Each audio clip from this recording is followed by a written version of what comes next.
always thought we should have like the Mendocino Farms Index for writers' rooms across LA. Like you can tell how many writers' rooms are going at any given time by how many lunch orders they're putting into Mendocino Farms. Welcome to Ankler Agenda. I'm your host, Elaine Lowe, staff writer at The Ankler and author of Series Business, a weekly newsletter that covers everything insiders need to know about the TV industry. It's Halloween this week, so let's get into the truly scary parts of Hollywood. And I'm not talking about horror movies or bad Botox, talking about the slow burn dread that people at Paramount and Amazon and other places have been feeling as long-awaited layoffs hit both of those studios and several other places this week. We knew these layoffs were coming. We've been through these terrible cycles before. But the greater question here in these uncertain times is, are things going to get better or are things about to get worse, especially after the strange and weird and boom and bust few years that Hollywood has had? So let's unpack some Hollywood recession indicators and see what's ahead for the industry today. We'll also catch up with Gen Z correspondent Matthew Frank, who has hopefully survived his cross-country journey across America's movie theaters and can tell us what he's learned. But first, as you probably noticed, we have officially relaunched the Ankler podcast as Ankler Agenda. Every week, we'll look at the forces shaping Hollywood, from studio mergers to pop culture phenomena to the existential professional crises facing Gen Xers and millennials and Gen Z alike. So whether you're someone who's working in the industry or just interested in learning how the sausage gets made, then Ankler Agenda should be part of your pod diet. Same great taste, now with even more Ankler writers. Of course, we'll have Sean McNulty of The Wake Up and Natalie Jarvie from Like and Subscribe as part of our regular crew. But the OG Ankler himself, Richard Rushfield, will now be joining us at the end of the show to give us Rushfield's Rant, which is exactly what it sounds like. His unique and necessary perspective on the entertainment industry that our listeners call home. Sean, Natalie, which studio's commissary do we think Richard has the most complaints about? He's in the bag for Universal. So I think anybody else doesn't have a shot. I'm just going to say it right now. Natalie? I mean, the Peacock Grill is pretty swanky, so, I'm sure he has nothing bad to say about that place. Yeah. Well, stick with us to the end of the episode to hear Rushfield's rant this week, just ahead of Halloween, about a truly horrifying stat about directors. That's what his rant is about this week. But first, let's do a final check-in with the Ankler's own Matthew Frank, author of the upcoming newsletter Crowd Pleaser, a partnership between the Ankler and Letterboxd. He is on day 15 of his grand cross-country road trip, where he's visited 58 movie theaters across 20 states to get a picture of American moviegoing in 2025. Welcome back to your third consecutive week on the pod, Matthew. I see you have grown out quite it's more than a 5 o'clock shadow. I don't know what you call this. I call it the 2-week journey has made you a grizzled veteran of moviegoing now, Matthew. No car shaving for Matthew, clearly. So, yeah. That's right. I hope people are watching on video because, it's really, it's going. Yeah. So we checked in with you on day 1 and day 8 of your journey. You started out at the TCL on Hollywood and Highland in LA, and you have ended up where? Where was your last stop? New York City? My last stop was AMC Lincoln Square in New York City. I feel like you needed to have had friends there with like signs saying like, you did it, Matthew, you've made it to the end of your journey. Well, I did meet up with like a half dozen friends at the theater and we watched a movie. So that was nice. Well, I gotta ask you, Matthew, how are you feeling about the state of movie going, having visited some 58 movie theaters now? And from what I understand, having only gotten bounced out of about 4 of them. There's a lot of, the theaters that you go to and you talk with the owner and they mentioned COVID and streaming and their head kind of like drops down and they're talking about the effect that it's taken on their business, the effect of less product, the effect of, less people. But then there's, especially in the back half of the trip, there was a lot of optimistic stuff and a lot of these theaters that are still making it work with, these repertory, a lot of repertory screenings and still a lot of moviegoers who are, trying to see movies. One of my last ones was Rocky Horror and it's like this packed crowd. There's like these 2 old ladies in the back who've been going for 50 years. There's this mom in the front with her 2 teenage sons. Matthew, are people cutting back on their spending or are they feeling pretty good about going to the movies? What are they telling you? They are cutting back on their spending. I mean, it's when you get to those more urban areas that they're very, vocal about it. But, even in West Virginia, I have a conversation with someone who, this like 30-year-old guy who's taking the afternoon off with his with his friend to go watch, I think it was Chainsaw Man, and he's like, yeah, like popcorn and a drink, and it's like, you know, he's in West Virginia, it's like $30, you know, it's like, and he said he used to, you know, come to the movies twice a week, and now it's like, you know, the tickets just keep going up and up and up, and, you know, more is available at home. So, well, tell us, what was the lowest and highest movie ticket price you had to pay in your journey across 20 states? the lowest was probably, I think it was $4. $4. $4. Yeah, $4. Did you get a student discount? I mean, come on, you're a college graduate now. What are you doing? Yeah, I could get it down to 2. Yeah.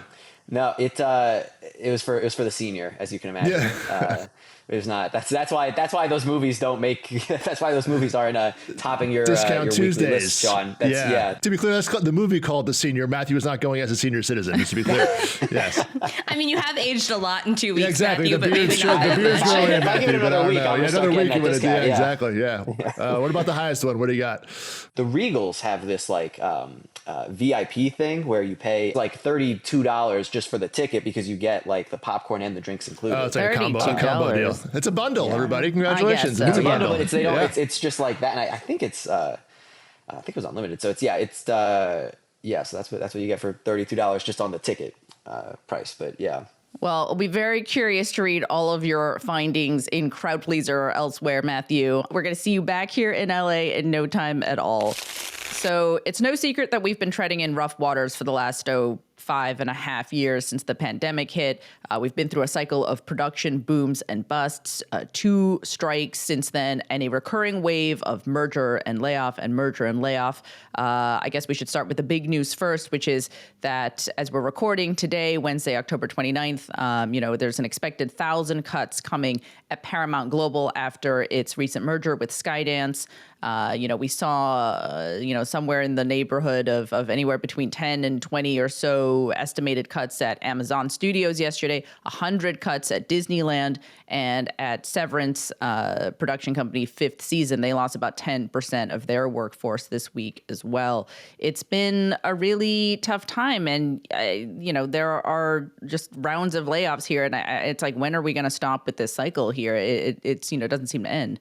Not in the least. No. Well, this is all in 1 week too. And you put that with Amazon was 14,000 cuts overall. UPS announced this week they've cut 48,000 roles. This past year, they're 9 months alone at their company. So it's just odd. Like, this is the last week of October, Elaine. It's like it's coming in, and the Paramount cuts. We should note there's another tranche, probably of a rumor reported about 1,000 more coming.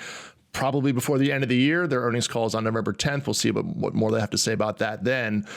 So the Paramount thing is not over this week by any means, Elaine. And, when we talk about Hollywood's economic health, Film LA shoot days are down. We saw the most recent report from Film LA, which covers all of the, production days and shoot days. And in the TV category alone, shoot days declined 20.7% in the third quarter. We've seen a drop in drama, down 19%, comedy down 41.1%, and TV pilots down 34.5%. And these are all down to, in some cases, TV pilots, and we're talking about literally 19 shooting days total. Like, these are pretty grim numbers that we're seeing in LA, but also across the board in Hollywood. And I think the question is, like, are we about to enter a further downturn? We've already seen sort of a cycle of downturns over the last 5 years. I mean, Sean, what are you thinking here? For the industry or the economy, I guess would be for the Hollywood economy. Well, it's funny. I wrote about it in today's Wake Up. Jersey's looking pretty good. Like, the money is shifting around. I mean, I understand the California of it all and the LA of it all, and obviously the tax credit just started, in this kind of fiscal year, this end of summer there. So we'll see if this, helps this, Elaine. The latest rounds of tax credit, the list of productions getting them just came out, and there's pretty sizable list of indie and studio, movies coming back to shoot in LA. So it is seeing some effect there. But I mean, Paramount's opening a facility, or they signed a lease for a facility for 10 years in New Jersey. This is news that dropped today. Netflix is opening their massive 1 million square foot facility here in my home county of Monmouth County. That's going to open probably sometime late next year, 2027, somewhere in there. So there's job creation going on in other pockets outside of LA. So for the U.S., US, like that's good news for, because the thing is like, is it going to England? Is it staying in the country? Like, but not great news for LA, 110%. For the industry, that to me is like, oh, and Lionsgate's also opening a facility here in New Jersey in about 2 or 3 years as well. So we should move to New Jersey is what you're telling us, what did Sean. New Jersey do? They mandated, they put into law their tax credit program through 2049 funded. Like, if you want, that's what stability gets you. And it's just like an example. Companies will commit. I mean, look, it's a tax incentive. You can argue that all you want, but certainty matters. And the rebate is, if you are a designated like special partner of the state, up to 40%. So that's significant. Like that's how you get production back. I mean, it's pretty stark in the examples here on the East and West Coast. New York's been doing pretty well as well, Elaine. Well, and it's exactly that starkness, that contrast, right? Which I think makes people feel a little uncertain about what the future holds, right? Because it's like we get these indicators where it's like, oh, okay, yeah, the pandemic, the writer's strike, the actor strike, things were really, below level on 2024. Things were super quiet. Things felt a little more optimistic for folks this year. And then we see these several waves of layoffs. And I think there's just a lot of uncertainty as to like, how optimistic should the industry feel at any given time? And then you get into these areas of sort of like, well, what are some recession indicators? Like, what are some like Hollywood recession indicators? Like, what can we look at? Natalie, Sean, like when you're thinking about your own sort of personal economic indicators when it comes to entertainment, like how do you know you're feeling the squeeze? Well, certainly I'm churning out of a lot more streaming services than I ever used to. I mean, it doesn't help that they're all raising prices. It's, at least $20 a pop to subscribe to most of these services now. And, it used to be that I had them all. And now I'm starting to think, which ones could I maybe do without for a little bit of, my life? Oh, 100%. I mean, I don't know, Elaine, you probably, you have kids in your household, so you also have other people to think of. Do you have these conversations with your husband or with your kids about, hey, Disney Plus off this month, or how does that work for you? There are some things that we cannot turn the faucet off on. If like there were a lifetime subscription to Disney Plus, I would have to be like, where do I sign up for the recurring lifetime subscription? I don't know. Just give me the straight bluey D2C service. Yeah, we'll give a few years there. You'll be out of that one, I think. But to Natalie's point, for me, I mean, Natalie, I'm with you 100%. And I'm just me and my own household, so I can choose what I want. But in this age of, the cable used to be a real pain in the ass to cancel. It's like streaming is super easy to cancel. I'm going to make a list of my HBO Max shows. And I'm going to subscribe for 2 months and go watch them all. Then I'm going to switch over to Netflix for, as long as I have, something to watch. And I think that's that must-see factors becomes more, back to the movie business, eventizing things where like, I have to see the new season of Bridgerton right now. And that's going to, get you in the door at Netflix versus a show like, yeah, that looks good. I'll watch that in 6 months, which is like, not that I'm not saying it's, not an indicator of the quality of the show, but that's just how you begin to approach this stuff. And we'll see, Natalie, to your point, we are in the midst of price hikes across the board. I mean, every major streaming service except Amazon has raised prices this year, most of them in the third quarter. We're going to see if that, this the boiling frog, whatever analogy you want to make here, Elaine, of like, will the U.S. consumer finally start tapping out more? Will we see that in the numbers? We have not really seen that to date. Well, and this is the big, question that all these streaming services have, right? Which is like, what's the smallest amount of money they can pay for programming the highest that they can raise prices before people really start churning out. And I think we're going to start seeing what that threshold is really soon because, I just got through watching a whole slew of shows. And the last couple of nights, my husband and I have been like, what are we supposed to be watching right now? Like there's doesn't feel like there's as much on TV at the moment. And that's not a good sign for some of these services that we might decide to churn out of here soon. We see streaming prices go up, but, at the same time, it's like, how are subs hanging on? I don't think we've seen the same rate of like crazy sub growth that we used to see out of Netflix or any other of these services. Budgets probably aren't going to go up. AI is, of course, the looming question here. What can it do to keep these budgets to a certain line? I mean, the A-list talent probably isn't taking a pay cut. So it's like, all right, well, if this has to be made for the same number to keep the profit margins, which Natalie alluded to on these streaming services, it's like, all right, that's going to be the next lever, which again, we don't know. And there's a lot of conversations about that, obviously more in post-production effects, things like that. But that's real money. Again, how do you find, we've talked to a lot of producers, Elaine, where it's like, you got to squeeze $1 million out, you got to squeeze $2 million out. Well, it's not, like 20 million. It's like that when you get to that stage of it, it's like, this is the tools we'll see how they're manifested. And the tax credits, which I just mentioned, go shoot in New Jersey, set a deal for, there's investment going on there. All right, fine. They're happy to do that kind of stuff and getting creative. So not great news for jobs in LA, and it's like it's like both sides of the coin. You get the film LA numbers, which is more the production, the below the line jobs, if you will, that economy in Los Angeles and the catering and costume houses and all that kind of stuff. And now the corporate side, right? So all the things you mentioned at the top of this conversation, where it's like, all right, these are getting squeezed. If Warner Brothers and Paramount merge together, it's like, it's hard to see how that's not another major job loss event. So again, more with less. I read this thing in the journal this week, Wall Street Journal, that an executive was like, the thinking would be if someone left their job, it's like, oh, I have to fill that role. What they do now is like, they look at it and they go, well, why don't we just have someone else take the role, or can AI do it? Like, that's the new thinking. It's not like right. Anytime there's layoffs, there's a whole group of people whose seats aren't being there's not being filled. It's just not being filled. It's just the reality. And then you look at the unemployment rates in LA; they're higher than they are across the board in the U.S. It's closing in on 6%. It's something like 5.7% in LA versus 4.3% in the greater states. Yeah. And so it's like, we're feeling it particularly hard. One of the things I always look at to think about like the local economy and how we're doing, especially, the local entertainment economy, is the restaurants that are closing. I just heard news of a really popular restaurant near the Sony lot that's shutting down. And they talked about the strikes and the pandemic and all of these factors, ultimately leading to their closure. That to me is a sign that, there's just not as many people going to the Sony lot these days. And they can't sustain, the other parts of the business that make up, an economy, not just the Hollywood economy, but the whole city's economy.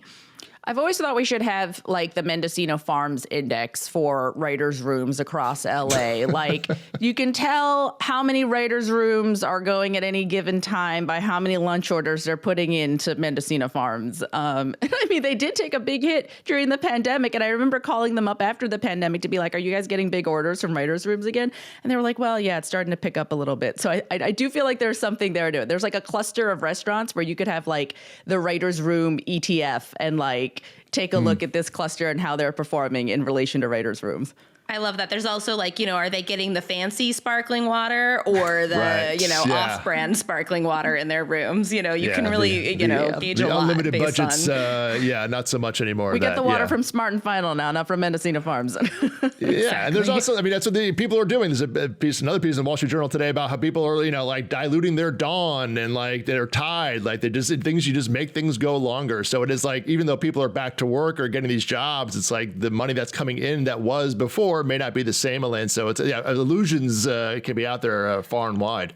I mean, if we want to talk about recession indicators more broadly, one of my favorite rabbit holes on TikTok are the recession indicator videos.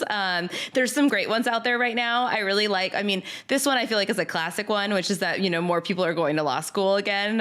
Classic recession indicator. People really have to try to read the tea leaves when things are uncertain. There's also like the movie index, and I think about how that's been turned on its head these past few years, when in the past, you could look at the Great Recession, you could look at economic periods of, fallow periods, and people would go to the movies when they weren't feeling up to going on big vacations. But now I feel like that's shrunk even further, where it's like, no, we can't afford to go to the movies because things are feeling bad. So we're going to stay home and watch something on Netflix instead. We're going to watch a streaming show.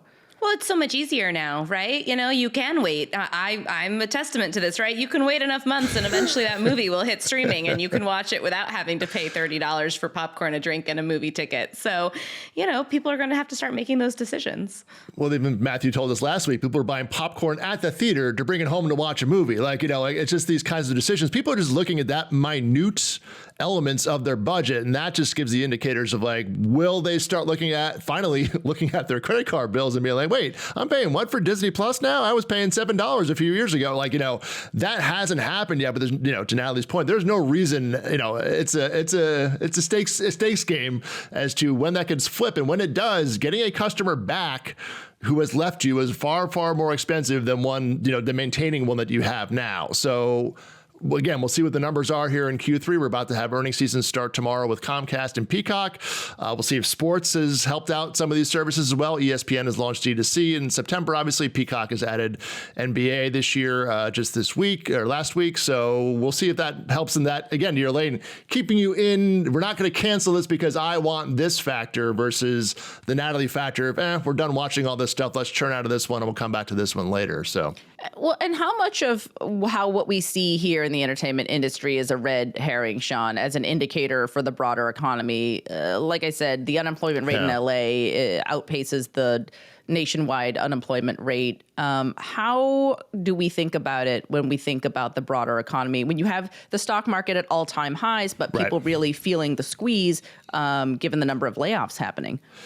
Yeah, I mean, and just to throw one more stat out there, it recently came out was, the wealthiest 10% of Americans accounted for 50%, or essentially 50% of all spending in Q2 in America. So like, there's this illusion economy going on where like, oh, there's still spending going on, but it's from a smaller amount of people. And when you're in the game of having mass audience, Elaine, which is the movie business and streaming services, it's like, I mean, sure, you can charge, I don't know, Natalie, was that $25 for the bougiest tier of HBO Max with, the 4K and the whatever, all the thing, maybe you can lean more in that direction, but I don't know that's gonna be a huge growth area for you. But to the point also, Natalie, you made about, now you can watch things at home, or, where Elaine, in the previous downturns of say 2008 or 2001, you could look to see what the indicators were, but now the behaviors have changed so much and the availability has changed so much. It's hard to really say, oh, the box office is an indicator of this, when it really probably is these other factors of there's so much more to do at home now, and the price points may or may not be affordable, depending upon your point of view. So it's a little harder. There's no historical comp for it. The historical comps are tough now just because the environment has changed so much. When I was at HBO, it's like you would have thought, in the downturn of 2008, a lot of people would cancel or whatever. You never really saw it that much materially, if I recall in the numbers that much. Again, people will sit at home and want something to watch, so you can make that point of view. Or you want a cheap thing to go take your family to. The movies kind of was that, but as Matthew just said, people are noticing it. Maybe that thinking is starting to permeate of like, this is more of a luxury than it used to be more of a commonplace kind of thing to go to the movies. Well, I do think it's interesting, too, if you think about, the movie theater experience versus even more expensive in-person experiences, right? Like going to Disneyland, which is not a cheap vacation, or a concert where, tickets can be several $100s. I mean, that's something I think will be really interesting to track, especially, Sean, you bring up that point about, the wealthiest Americans really driving spending. A lot of these bigger ticket items are going to start to just be not feasible for a lot of families. I think they already are to a degree. Sports games, you can probably, put that in that bucket as well. Well, quickly to wrap, what do you both think 2026 will hold for the industry based on what we're seeing right now? I mean, I know, Natalie, covering the creator economy, I think you're seeing a slightly different picture and maybe a rosier one. Sure. I mean, I think that there's still a lot of momentum and excitement around, growth of online, entertainment viewing. This is ad-supported content primarily. So I do think that, we're not seeing some of the same challenges, but a lot of these creators do try to drive their fans to, pay for merch or, pay extra for a podcast episode or, a special membership or an IRL experience. And I will definitely be watching whether or not, there starts to be more softness in those spending categories among creator-driven programming. Yeah. I put my thoughts really with two pins, and I'm going to take them, but one being with the guild negotiations next year. So if a strike happens, all bets are off here. So that is one that, assuming that doesn't happen next year and we have a normal year, quote unquote, in Hollywood, that's number one. Number two is the Warner Mount deal, which again, we have Paramount cuts coming here today and forthcoming here in Q4. If that deal goes through, there's going to be another period of this thing. So again, of settling out into these kind of four major global player situations. So those two things aside, I'm generally optimistic to a pretty good degree.